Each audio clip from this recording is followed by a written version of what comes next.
उनके शनाख्ती card check किए गए। माजी के बहुत से वाकयात की तरह इस बार भी निशाना एक मखसूस कम्युनिटी थी और ऐसी कार्रवाइयों का मकसद तो अब सब पर यह वाज़ेह हो चुका है कि मुख्तलिफ फिरकों, मसालिक, तबकात और सूबों के लोगों के दरमियान इख्तलाफ को हवा देना और उनको आपस में लड़ाना है। लेकिन सवाल यह है कि ऐसा कौन कर सकता है? वजीर दाखिला बलोचिस्तान सरफराज बुख्ती ने कहा है कि मस्तोंग वाकया मकबूजा कश्मीर में पाकिस्तानी झंडा लहराए जाने का रद्द अमल है। सवाल यह है कि हमसाया मुल्क होने के नाते भारत से ज्यादा तवक्कुआत वाबस्ता थी, लेकिन इसका यह रवैया सख्त मायूस कुन है और भारतीय वजीर दिफा का यह बयान कि दहशतगर्दी के खात्मे के लिए दहशतगर्दों का इस्तेमाल करना चाहिए, क्या इससे पाकिस्तान के अंदेशों की तस्दीक तौसीक नहीं हो जाती कि भारत बाज इलाकों में दहशतगर्दाना सरगर्मियों में मुलविस है? इस पर आज हम बात करेंगे। मेरे साथ जफर हिलाली साहब होंगे, एनालिस्ट, और तज्जियाकार अनवारुल हक काकड़ साहब हमें ज्वाइन करेंगे। बहुत शुक्रिया मेरे मेहमानों का। साथ ही प्रोग्राम के दूसरे हिस्से में हम बात करेंगे, कुछ जिक्र करेंगे लाहौर हाई कोर्ट के अवाम दोस्त फैसले का, जो बिजली के सार्फिन की बढ़ती हुई मुश्किलात को कम करने का बायस बनेगा। और फैसला यह है कि लाहौर हाई कोर्ट ने वफाकी हुकूमत की जानिब से बिजली के बिलों में लगाए गए नीलम, जहलम, इक्वलाइजेशन, डेबिट और यूनिवर्सल चार्जेस की वसूली को आइन से मुतसादिम होने की बिना पर कलअदम करार दिया है और इन सरचार्जेस की मद में वसूल की गई जो रकम थी इसे सार्फिन को वापस करने का हुक्म दिया है। सवाल यह है कि जो ऐवानों में बैठे लोग हैं, जिन्हें अवाम वोटों के जरिए मुंतखब करके इसलिए भेजते हैं कि उन्हें रिलीफ फराहम किया जाए, अवाम दोस्त फैसले किए जाएं, तो आखिर ये एहसास इन हुक्मरानों के अंदर क्यों नहीं है? क्या लोगों को अब रिलीफ के लिए अदालतों की जानिब देखना होगा? ऐसा क्यों है कि हुकूमत अपने माली मामलात तो ठीक नहीं करती और लोगों की जेबों से नाजायज तौर पर पैसे निकलवाए जाते हैं? इस पर भी आज हम बात करेंगे। इस्लामाबाद स्टूडियो से हमें ज्वाइन करेंगे advisor water and renewable energy, हमारे साथ मौजूद होंगे अरशद अब्बासी साहब। बहुत शुक्रिया अरशद अब्बासी साहब आपका। और साथ ही नाज़रीन कुछ जिक्र करेंगे खैबर पख्तूनख्वा में होने वाले बल्दियाती इलेक्शन की, जिसमें अब तक के जो गैर सरकारी नताइज हैं इनमें पीटी अभी तक बढ़तरी हासिल है। अहम बात यह है कि 2013 के इंतखाबात में धांधली के खिलाफ आवाज उठाने वाली जमात पाकिस्तान तहरीक इंसाफ कल खुद इस इल्जाम का शिकार हो गई।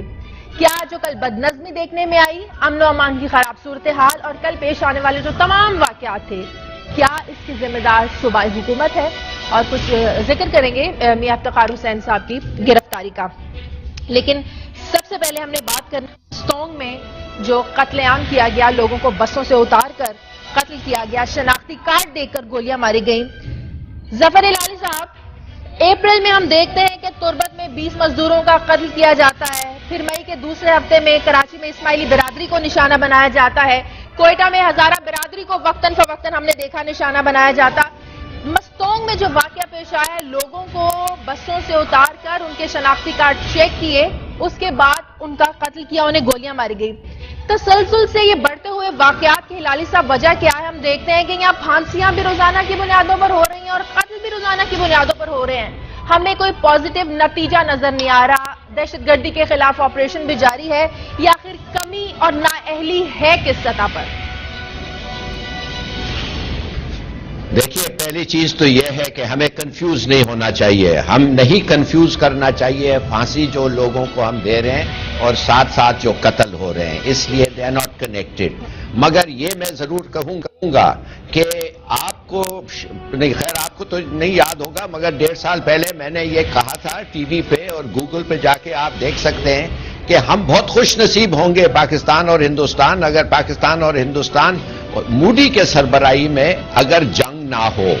अफसोस से यह कहना पड़ता है कि जंग तो सीधा नहीं हो रहा है, मगर एक प्रॉक्सी वॉर जो है वो शुरू हो गया है। और कौन है ये प्रॉक्सीज? देखिए, हिंदुस्तान के पास 3 प्रॉक्सीज है। बलूचिस्तान में है यूपीए और बीएलए।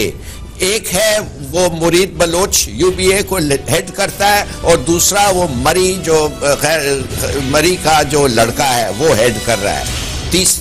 तीसरी बात यह है तो जो तीसरा है वो है लिबरेशन क्या कहते हैं, बेंगल, अख्तर बेंगल का जो छोटा भाई है वो बलूच लिबरेशन आर्मी को लीड कर रहा है, लश्कर ए बलूचिस्तान।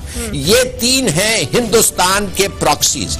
मैं कैसे पता हमें? आप पूछेंगे आपको कैसे पता? आप कुछ कहना चाहती हैं कि? हिलाली साहब, मुझे बताया जा रहा है कि बलूचिस्तान के वज़ीर दाखिला सरफराज बुख्ती साहब हमारे साथ मौजूद हैं। बहुत शुक्रिया सरफराज बुख्ती साहब। सरफराज बुख्ती साहब, आपने जो प्रेस कॉन्फ्रेंस की उसमें ये कहा कि हमने जो नाराज बलोच थे बहुत कह लिया कि वो नाराज बलोच हैं, ये नाराज नहीं है, ये दहशतगर्द हैं, ये दहशतगर्दों का एक लश्कर है, ये अपने हकूक की आवाज नहीं उठा रहे हैं। हमारे वजीर दिफा का बयान देके ख्वाजा आसिफ का, वो भी ये कहते हैं कि जो अलहदगी पसंद लीडर हैं उनको भारत पासपोर्ट देता है। तो आपका ये कहना कि इसमें रॉ मुलविस है, क्या कहेंगे इस पे? देखिए, सबसे पहले तो जो साहब मुझसे पहले बात कर रहे थे कि सिर्फ 3 प्रॉक्सीज हैं बलूचिस्तान में, with all due respect to him, मैं उनको जानता नहीं हूँ कि कौन बोलते हैं, मुझे इंट्रोडक्शन नहीं कराया गया और गेस्ट कौन है। तो बलूचिस्तान में सिर्फ 3 नहीं है, एक BLA हेडेड बाय हरद्वार मरी सन ऑफ खरगश मरी, एक UB है जिसने कल का क्लेम किया है, वो Damran Marri, he is also son of Khargash Marri, एक लश्कर बलूचिस्तान है headed by Javed Mengal son of Ataullah Mengal, brother of Sardar Akhtar Jan Mengal. इसी तरह फिर एक है ब्रांडर बुख्ती, ग्रैंडसन ऑफ नवाब अख्तर बुख्ती, और उसके अलावा एक DLF है डॉक्टर अल्लाह नजर। मैं तो उसको डॉक्टर नहीं समझता हूँ कि डॉक्टर मसीहा होता है, डॉक्टर कातिल नहीं हो सकता है। तो इसमें अब कोई शक नहीं है, कुछ सर्कमस्टांशियल एविडेंसेज हैं, कुछ सॉलिड एविडेंसेज हैं। जो सर्कमस्टांशियल एविडेंसेज हैं वो तो मैं और आप इधर डिस्कस कर सकते हैं, सॉलिड एविडेंसेज का ये प्लेटफॉर्म मुमकिन है नहीं है। आप देख लेना कि किस तरह ब्रांडर बुख्ती के बच्चे की वलादत जो है वो मुंबई के एक हॉस्पिटल में होती है, किस पासपोर्ट पे वो ट्रेवल करके वहां चले जाते हैं। लोग कहते हैं कि पाकिस्तान टेररिस्ट का हाइड आउट है, मैं तो कहता हूँ यूरोप सबसे बड़ा टेररिस्ट का हाइड आउट है। और आज ये अल्हम्दुलिल्लाह कामयाबी मिली है, I was the only one जो इनको नाराज बलोच नहीं दहशतगर्द कहता था, आज अल्हम्दुलिल्लाह पूरी कौम इनको दहशतगर्द कह रही है। जैसे अभी नेशनल एक्शन प्लान बना, दिस इज वेरी अनफॉर्चुनेट कि हमारे लेफ्टिस्ट भाइयों ने वहां पर प्राइम मिनिस्टर के सामने एक कंसेंसस डेवलप नहीं हो रहा था। अदरवाइज इस वायलेंस को भी उसी तरह ट्रीट करना चाहिए जो मदद के नाम पर या सेक्ट के नाम पर वायलेंस हो रहा है, ये कॉन्ट्रोवर्सी के नाम पर मासूम लोगों को कत्ल करना, और ये फिर इतनी बड़ी साजिश की गई बलूचिस्तान के हवाले से कि बलोच और पश्तून को लड़ाया गया। मैं समझता हूँ ये किसी बलोच ने किसी पश्तून को नहीं शहीद किया, ये दहशतगर्दों ने पाकिस्तानियों को शहीद किया है। इसीलिए हमें मीडिया के रोल की जरूरत है कि हम इसको बराबर अक़वाम को जो लड़ाने की साजिश है और जो रॉ की साजिश है उसको हम नाकाम कर दें। हम तो यही कहते रहे कि नाराज बलोच हमारे भाई हैं, हम तो इनसे मुज़ाकरात की भी कोशिश करते रहे, इनको मनाने की भी कोशिश करते रहे, बात करने की भी कोशिश करते रहे। आपने ये भी कहा कि श्रीनगर में जो पाकिस्तानी परचम लहराया गया, ये हमें इंडिया की तरफ से, भारत की तरफ से ये जवाब दिया गया है। सिर्फ ये नहीं जी, आप देखें कि खासतौर पर वो उस परचम के हवाले से तो मैं इतना फोकस नहीं करूंगा। देखिए, एक और चीज है जिसको चाइना इकोनॉमिक कॉरिडोर, पाक चाइना इकोनॉमिक कॉरिडोर कहते हैं, that is important. National level पे जिस कंसेंसस डेवलप किया है हमारी नेशनल लीडरशिप ने, उसको सबूताज करने की कोशिश है।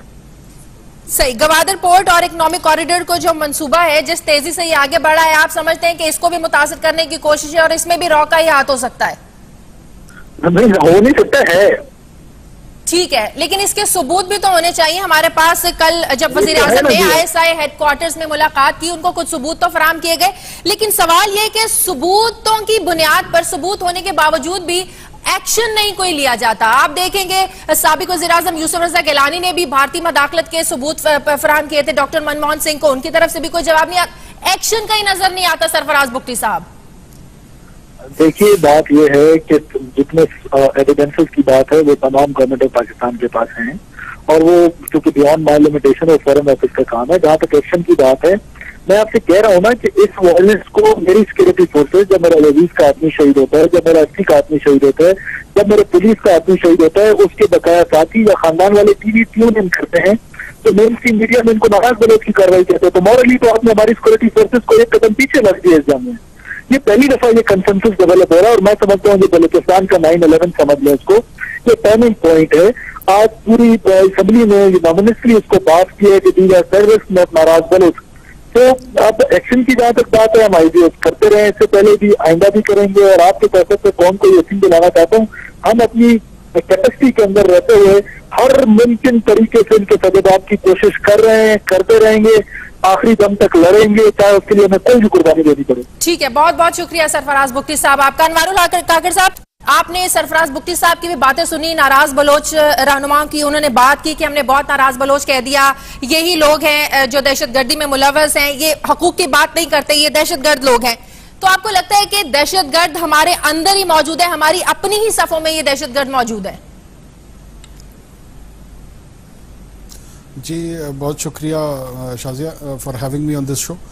ये सरफराज बुगटी साहब ने जो कुछ कहा है मैं उसको कम्प्लीटली इंडोर्स करते हुए ये अर्ज करूंगा कि जब आप किसी भी पॉलिटिकल ग्रुप को, मिलिटेंट ग्रुप को डिस्क्राइब करते हैं ना, उसकी डिस्क्रिप्शन बुनियादी तौर पे उसकी वजाहत बाकी मानदा दुनिया के सामने करती है।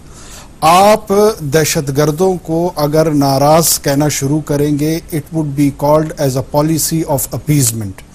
पिछले 7, 8, 9 साल से हम इस मरज में मुब्तला हैं और रेस्ट ऑफ द पाकिस्तान इतना अपोलोजेटिक हुआ है कि उन्होंने सैकड़ों, ये पहली मरतबा नहीं हुआ है कि ये 20 अफराद शहीद हुए हैं। ये पिछले 8 साल में मैं आपको याद दिलाता चलूं कि पाकिस्तानी पश्तो बोलने वाले, पंजाबी बोलने वाले, बलोची बोलने वाले, ब्रोही बोलने वाले, सिंधी बोलने वाले इन दहशतगर्दों के निशाने पर हैं। उनका एक ही डिक्लेयर्ड एनिमी है और वो रियासत पाकिस्तान है। ये बात उन्होंने तो ऐलान करके अपने आमाल के जरिए, अपने एक्शन के जरिए आपको बता दी है, लेकिन जो नैरेटिव मेन स्ट्रीम पाकिस्तान में है उसको अभी तक ये बात समझ ही नहीं आ रही है। वो इसको बार बार ग्रीवियंस से लिंक कर रहा है, नाराजगी से लिंक कर रहा है, और जो इंडियन प्रॉक्सी में कन्वर्ट हो चुके हैं ये 3, 4, 5 ग्रुप जिनका तस्करा हुआ है, उसकी लेकिन कभी खुलकर ना तो बीएलए का नाम लिया गया, ना कभी बीआरए का नाम लिया गया। जो बलोच मेजॉरिटी है वो पाकिस्तान के साथ है और वो खुश बलोच है, वो रियासत पाकिस्तान के साथ जुड़े हुए हैं। वो आज ये एक सो कॉल्ड कम्युनिटी जो हम कह रहे हैं कि पश्तून मारे गए हैं, उनके साथ 99.9% जो बलोच पॉपुलेशन है वो आंसू बहा रही है, वो उनके गम में शरीक है। और ये बलोच रवायात में कतन नहीं है। इतना इमोरल एक्ट ये हुआ है कि आप सोचें कि मुसाफिर को कंसेशन अल्लाह ने भी दी है, रोजे भी उस पे माफ किए हुए हैं, नमाज में भी उनको छूट दी हुई है। एक स्पेशल कैटेगरी है व्हेन यू ट्रेवल, आप स्पेशल सर्कमस्टांसेस में होते हैं, लेकिन इन्होंने वो भी कंसिडरेशन नहीं की। बुनियादी तौर पे इनकी कोई मॉरल बेसिस तो है नहीं। एक एडवेंचरिज्म का शिकार है ये लौंडे लपाड़े, कोई माइनॉरिटी है और उस एडवेंचरिज्म में ये समझते हैं कि ये नया मुल्क बना लेंगे पाकिस्तान को तोड़कर। ये अनडूएबल काम है। अगर ये बातचीत करते हैं, बात को समझते हैं तो बहुत ही मुनासिब बात है, और अगर नहीं करते हैं तो there is it's high time it is. तो आपको लगता है कि इन लोगों से अभी भी बातचीत करनी चाहिए? आप नाराज बलोच रहनुमाओं की बात कर रहे हैं कि अभी भी अगर ये लोग बातचीत करते हैं तो इनसे करनी चाहिए? देखिए जी, मेरे समझने से क्या होता है, पिछले 8 साल से पूरा पाकिस्तान चाह रहा है कि इनसे बातचीत करे, और हर मर्तबा बातचीत के जवाब में ये 20 आदमी, 30 आदमी, 5 आदमी, 14 आदमी, जितनी इनकी बिसात होती है ये शहीद कर देते हैं। तो ये तो बाकी पाकिस्तान को सोचना है कि बातचीत के कोई डिविडेंड्स आए हैं, कोई फवायद आए हैं या नहीं आए हैं, और अगर नहीं आए हैं तो अब क्या करना चाहिए। ये हमारी पॉलिटिकल एडमिनिस्ट्रेटिव मिलिट्री इस तरह के वाकयात में कि उस पे ब्रेनस्टॉर्मिंग करें और किसी नतीजे पे। हिलाली साहब, इस तरह के वाकयात में बैरूनी साजिश कह लें, इसको अंदरूनी मामला कह लें, जिम्मेदारी तो दोनों सूरतों में मौजूदा जो हुकूमत है, हमारे जो सिस्टम है, इस पर आती है। किसी गैर मुल्की का नाम ले लें, अगर आप किसी गैर मुल्की हाथ का नाम ले लें तब भी आप बरी-उज़िम्मा नहीं हो सकते। अगर बाहर से कोई दुश्मन है, दुश्मन का नाम लेकर भी आप बरी-उज़िम्मा नहीं हो सकते, तब भी आपको बचाना आपकी स्टेट का, आपकी हुकूमत का काम है। अगर दुश्मन आपके अंदर मौजूद है तब भी हुकूमत की नाअहली है। किसी भी सूरत में आप समझ लें कि हुकूमत बरी-उज़िम्मा नहीं हो सकती। देखिए, पहली बात तो यह है, मेहरबानी से थोड़ा सा टाइम दें कि आप सुने कि मैं क्या कह रहा हूं। जी, पहले चीज तो यह है, सब लोगों को कहें, अवाम को समझाएं, अवाम को समझाएं कि इन लोग कौन हैं और इनका क्यों हम कहते हैं कि आउटसाइड इंटरफेरेंस है, क्या सबूत है कि आउटसाइड इंटरफेरेंस है। और वो सबूत ये है, देखिए, एक्सप्लोसिव्स जो ये इस्तेमाल कर रहे हैं, वो एक्सप्लोसिव्स इतने सोफिस्टिकेटेड और टॉप क्लास हैं कि वो एक्सप्लोसिव्स सिर्फ और सिर्फ एक स्टेट बनाता है। और जब हम वो एक्सप्लोसिव्स को पकड़ते हैं, वो एक्सप्लोसिव्स के नीचे नाम नहीं लिया जाता है, नहीं लिखा जाता है जो अमूमन एक्सप्लोसिव्स के नीचे लिखा जाता है। इसके माने ये स्पेशली मैन्युफैक्चर्ड किए जा रहे हैं इस इंसर्जेंसी के लिए। और वो कौन सा मुल्क है जो कर रहा है? वो है हिंदुस्तान। नहीं तो जो इनके पास रूसी आर्म्स जो आते हैं अफगानिस्तान से, ये रेबल्स के पास, सेशनिस्ट पे, ये ट्रेटर्स पे साथ, ये जो आर्म्स आते हैं उनको रूस पे, वो लिखा रहता है कि रूस के बने हुए हैं। तो नंबर 1 पॉइंट ये है कि ये पूरा इंसर्जेंसी जो है हिंदुस्तान फाइनेंस कर रहा है। मैं नहीं कहता डायरेक्ट कर रहा है, मगर फाइनेंस कर रहा है और आर्म कर रहा है। नंबर 1। दूसरी बात आप आए, बात असल ये है कि ये सिर्फ हिंदुस्तान नहीं है, और ये जो हम लोग भाग भाग के अफगानिस्तान गए हैं और इन लोगों को मिले हैं, वो जो कारजाई के जो लोग थे, कारजाई खुद अभी तक पाकिस्तान को गालियां दे रहा है। कारजाई खुद अभी तक कह रहा है कि अफगान पॉलिसी गनी का मिस्टेकन है और पाकिस्तान के साथ उनकी दोस्ती नहीं करनी चाहिए। तो लेट मी टेल यू कि ये सही नहीं हो गया है हमारा पॉलिसी अफगानिस्तान के साथ। अफगान इंटेलिजेंस एजेंसीज पनाह दे रही है टीटीपी को, हिंदुस्तान को अलाउ कर रही है। वो कहते हैं कि हम हक्कानी नेटवर्क के खिलाफ कार्रवाई करें, तालिबान के खिलाफ कार्रवाई करें, वो हमसे मुतालिबा करते हैं। मुझे ब्रेक ले, ज्यादा अभी बलोचिस्तान पे है। सही, हिलाली नहीं, एक मिनट, थोड़ा सा मुझे ब्रेक लेनी है, वैसे मुझे ब्रेक लेनी है। काकड़ साहब आपका बहुत शुक्रिया। नाज़रीन वापस आते हैं एक छोटे से ब्रेक के बाद।